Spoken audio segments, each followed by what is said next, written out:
Hits ArtPrize again. A portion of the Joshua Wambaugh's butterfly was thrown into the Grand River. The butterfly was on display outside DeVos Place. Tonight, as you can see, the head of the butterfly is back on. Grand Rapids Press is reporting that a portion of the sculpture was thrown into the river. Now, this isn't the first piece of art, unfortunately, to be vandalized. The globe was stolen from the Matter of Time outside the public museum before ArtPrize even began. Police are investigating after someone slashed the world's largest greeting card outside the Bob, and someone apparently tried to use the sculpture Change, It's Inevitable as a swing late last week, causing its cables to break. They've made ArtPrize's top 10, but at a cost of their own wallets. First, money to make the art, then more cash to come to Grand Rapids to show it off. 24-Hour News 8's Danny Carlson in Grand Rapids tonight with more on how some of the top 10 are literally on the brink of breaking the bank. We're actually in front of one of the ArtPrize top 10 sculptures right now, and on top of the $50 ArtPrize registration fee for out-of-town artists, they have to put themselves up in a new city for 17 days. So tonight we talked to 3 of the top 10 artists to see what it takes to make it to the top.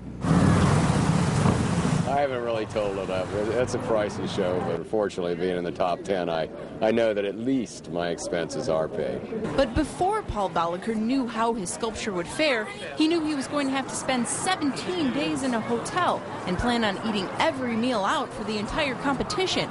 No small price to pay. It's an expensive show for a out-of-state artist. If you have to put up in a hotel and eat out every single night, and your gas to get here, and for me a crane bill to put the piece in, it's pricey, but well worth it, well worth it. Especially for the top 10 artists who are guaranteed at least a $7,000 prize. I had to fight all the first week to get people here. Now huge crowds are fighting for a spot to see Maya Tavanati's Svetlana glass mosaic. Well, I've been kind of all over. I've been crashing at my brother's best friend's house out in Cascade.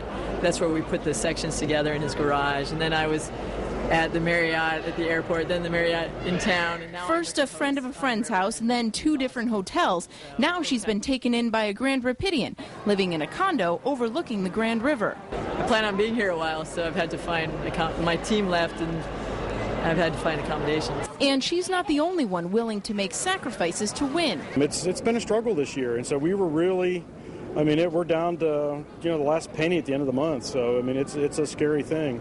But, if you don't try, you don't succeed. So. Almost unable to afford a hotel room for his stay in Grand Rapids. I'm the proverbial starving artist. It's either feast or famine. 2-time top 10 ArtPrize competitor Bill Secunda says he hopes this year is the year he and his exhibit, Dancing with Lions, nail the competition. If you do win, what will this money mean for you? Freedom.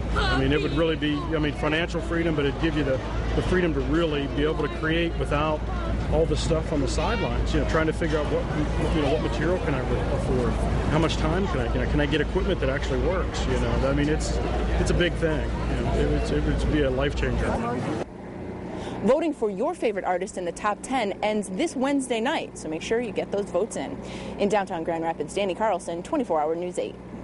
Well, as you work to decide who you plan to vote for, check out woodtv.com for artist profiles, top 10 photo galleries, and a map showing where each of the top 10 are located.